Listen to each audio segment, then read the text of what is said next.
Salut à tous, j'espère que vous allez bien, c'est Romain et on se retrouve aujourd'hui pour débriefer ce classico remporté, ce trophée des champions dans la poche, victoire 2-0 contre l'ennemi marseillais, 10e trophée des champions pour le PSG, premier trophée de la carrière d'entraîneur de Mauricio Pochettino, ça fait plaisir, seulement 3 matchs après son arrivée sur le banc du PSG, on va débriefer ça et on rentre tout de suite dans le vif du sujet avec les compositions et pour moi 2 choses à retenir du contexte. D'abord, eh bien le changement, on va dire de dernière minute de Pochettino, puisque hier les sources fiables, puisque tout simplement à la mise en place tactique, c'était ça, à l'entraînement hier c'était ça, annonçait donc une composition en 4-2-3-1, ça c'est la continuité des 2 premiers matchs de Pochettino, ça fait très plaisir, avec Neymar sur le terrain, Mbappé sur le banc, ce qui paraissait pas logique tout simplement, et un double pivot Paredes-Danilo, qui pour moi n'aurait pas vraiment eu de sens. Au final, c'est un double pivot Paredes-Herrera qui est déjà un peu plus logique et un peu plus complémentaire disons. Neymar sur le banc, ça voilà, il revient de blessure, il a beau accélérer sa préparation pour vouloir prendre sa revanche contre Marseille, au final d'ailleurs la revanche est prise. Mais voilà, titulaire, ça aurait été un peu de la folie, ça aurait un peu gâché tout le protocole qui a été mis en place pour sa récupération, et puis Mbappé sur le terrain. Icardi aussi, choix fort, Icardi titulaire, alors que Keane était en pleine bourre, très bonne rentrée du buteur argentin contre Brest ce week-end, titularisation, choix fort de Pochettino, qui est payant évidemment, vous savez, et tout l'amour que je lui porte à Mauro, évidemment Mauro, à qui on va réserver une très grosse place dans ce débrief, mais d'abord j'aimerais revenir sur d'autres performances individuelles. Voilà, les débriefs on va les prendre comme ça, on va pas refaire le match, les débriefs sont faits à chaud, je pense que la majeure partie des gens qui regardent la vidéo ont vu le match ou ont vu un résumé. On va s'arrêter sur quelques performances individuelles. Ce soir on va commencer par Marquinhos. Marquinhos, on va commencer par Marquinhos les gars, capitaine exemplaire, la relève de Thiago Silva. Alors, faire partir Thiago Silva, et je prolongerai, je dirais faire partir Thiago Silva sans le remplacer, même pas par quelqu'un de son calibre, parce que c'est très très compliqué, je vous l'admets. Aujourd'hui, voilà, sur le marché le plus cher, c'est l'expérience. Thiago Silva l'avait, Thiago Silva était un des meilleurs de l'effectif, un des meilleurs défenseurs du monde, qu'on le veuille ou non. Donc le choix de le faire partir en soi, il pouvait se comprendre. Par contre, le choix de le faire partir sans vraiment le remplacer, et me dites pas que recruter Danilo en tant que défenseur central, c'est le remplacer, ça c'est un peu moins compréhensible. Dans tous les cas, dans tout ça, il y a une certitude, c'est que la relève, elle est là. Et elle est là depuis très longtemps, il attendait peut-être depuis trop longtemps. Marquinhos, incroyable, la maturité, la sérénité, moi je dirais la sérénité, c'est ce qui le caractérise dans tous les domaines, que ce soit dans ce qu'il dégage, parce que c'est avant tout un capitaine, faut dégager un leadership, t'en as qui dégagent le leadership par la rage, lui c'est par la sérénité, dans ses consignes, voilà, dans ses paroles, et puis dans son jeu, en termes d'anticipation, à la relance, dans sa justesse technique, enfin bref, Marquinhos c'est quelqu'un, voilà, très serein, un défenseur qui a des tonnes de qualité, qui t'apporte un équilibre énorme au niveau de ta ligne défensive, surtout, et encore plus, quand tu le fais jouer avec des backers, avec des kerreurs, qui sont, voilà, c'est quand même compliqué pour lui je pense, et aussi pour le club, hein. C'est un peu on va dire la honte d'avoir Marquinhos, un joueur comme Marquinhos qui est incroyable, le présent, le futur, et de l'aligner aux côtés de Kehrer, Bakker et tout ça. Voilà, on va pas leur tirer dessus évidemment. À ses côtés Diallo, alors Diallo au niveau de sa performance, c'est dommage parce que il a changé de poste en seconde période, il est passé à gauche, un poste que j'aime bien, je pense que ça peut être un bon complément, je pense, un bon complément, un bon suppléant aussi à Juan Bernat, je dirais pas concurrent quand même, j'irais pas jusque là, mais voilà, c'est quelqu'un qui offre à gauche pas mal de solutions. Il y avait son match à Manchester par exemple, le retour à Old Trafford où il avait été très très bon, je me suis emmêlé, où il avait été très très bon à Old Trafford. Mais ce soir, voilà, une petite nuance à apporter au niveau du changement, quand il est passé à gauche, c'était un peu moins bien que dans l'axe. Mais sinon, Danilo, je maintiens, je le répète pas mal dans mes vidéos et dans les débriefs, je trouve que c'est un joueur, voilà, beaucoup le font passer pour un mauvais joueur, alors que dans la rotation, c'est très bien, même si je l'admets, encore une fois, de toute façon, avec la quasi-totalité des joueurs de rotation du PSG, c'est trop cher pour ce que c'est. Ça, voilà, je vous l'admets, même s'il y a du potentiel et que je pense qu'on n'a pas vu tout de Diallo. Pour finir avec la défense, Kurzawa, j'ai pas grand chose à dire sur son match, voilà. Par contre, sur le côté droit, Florenzi, j'aimerais bien m'arrêter sur son cas. Alors je vais pas parler de la clause libératoire, je vais pas me projeter, mais ce soir en fait ce que j'ai vu de Florenzi, c'est que tout simplement défensivement, au niveau de l'anticipation, du placement, au niveau de l'abattage, parce que c'est quelqu'un qui monte beaucoup, qui peine à redescendre par moment, c'est vrai que tu peux te poser des questions, tu peux aussi te poser des questions sur sa capacité à élever son niveau lorsque la pression des grands rendez-vous arrive. Voilà, en Ligue 1, pas de problème. Par contre, en Ligue des Champions, c'est vrai qu'on peut se poser des questions sur Florenzi, mais dans tous les cas, offensivement, voilà, c'est quelqu'un qui nous apporte beaucoup, beaucoup, beaucoup. La largeur, voilà, on commence par la largeur, il colle tout le temps la ligne, c'est quelqu'un qui est quasi en permanence une solution pour ses milieux, que ce soit par ses appels dans les intervalles, lorsqu'il décroche pour ou tout simplement revenir à la largeur, lorsqu'il étire le bloc, lorsqu'il se projette, c'est quelqu'un qui a quand même une belle vivacité, je dirais pas explosivité, je m'arrêterai sur vivacité, qui centre bien évidemment, ça c'est quelque chose qu'on cherchait indéfiniment, voilà, un latéral qui s'est centré, ça c'est cool, d'autant plus lorsque c'est Icardi qui est dans la boîte. Donc voilà, petit mot pour Florenzi, mention honorable ce soir, offensivement c'est vrai qu'il apporte, même si défensivement on peut se poser des questions.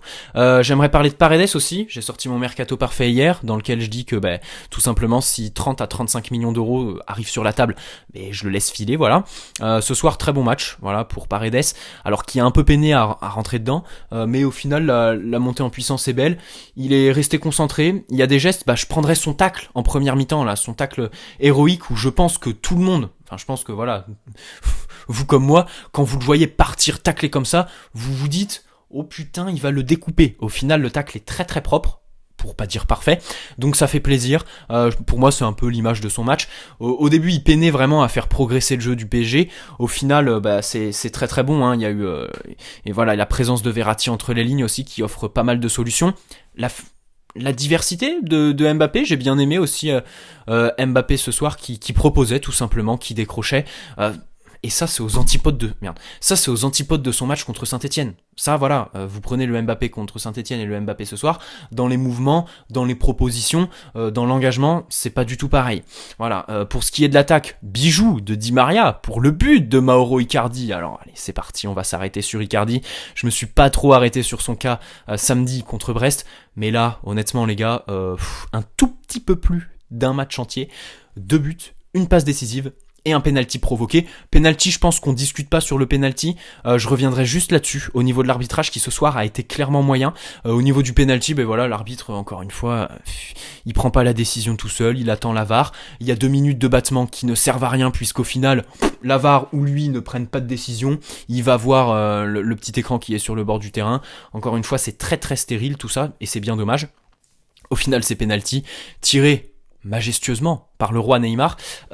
J'ai envie de dire, alors ça va peut-être faire débat, meilleur tireur de penalty aujourd'hui sur la planète foot. Voilà, c'est incroyable, c'est aussi singulier qu'efficace en fait. C'est aussi singulier qu'efficace pour Neymar, voilà sa façon de tirer les pénaltys. J'en avais fait une vidéo d'ailleurs il y a très longtemps, au début de la chaîne je crois, j'avais même pas 1000 abonnés quand j'avais sorti la vidéo.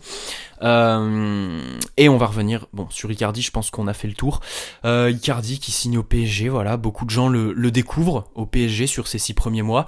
Ces mêmes gens qui voulait au bout de 6 mois lever son option d'achat, chose faite, voilà, le fin mai par Leonardo. Ces mêmes gens qui ont vite retourné leur veste quand ils ont vu, oui, faute professionnelle, oui, Icardi qui revient avec des kilos en trop, Icardi qui peine à s'investir, Icardi que Tourelle ne peut pas blairer, Icardi qui est au fond du trou pendant 6 mois, pendant que 6 mois, puisque beaucoup l'ont enterré, beaucoup l'ont fait passer pour un joueur plus que lambda, voilà, et ça c'est au-delà du débat buteur moderne, anti-moderne. Me dites pas, ouais, mais il apporte rien dans le jeu. Ça, déjà, c'est une analyse qui est très simpliste. Voilà, c'est très très simpliste. Et c'est pas ce que je veux dire là-dedans. Vraiment, voilà, c'est tous les gens qui en 6 mois l'ont enterré, il était mort et enterré, en ont profité pour tirer à balles réelles sur Leonardo et les 50 millions d'euros investis sur Icardi. Au final, il revient, alors évidemment, on s'enflamme pas, ça fait que 2 matchs, mais ça fait très plaisir de le retrouver, surtout qu'en plus, on sait que le changement d'entraîneur a quelque chose là-dedans. Je trouve que dans le jeu, il a été plus intéressant que d'habitude, ou plus intéressant que ses 6 premiers mois et tout ça. Et un dernier mot sur les gens qui l'ont découvert quand il arrive au PSG, j'insiste bien sur découvert, parce qu'il y a beaucoup de gens qui l'ont découvert, et qui oublient rapidement ce qu'il a fait à l'Inter, c'est-à-dire marquer but sur but, en étant entouré de joueurs pas formidables, pour pas cracher dessus, pas formidables disons.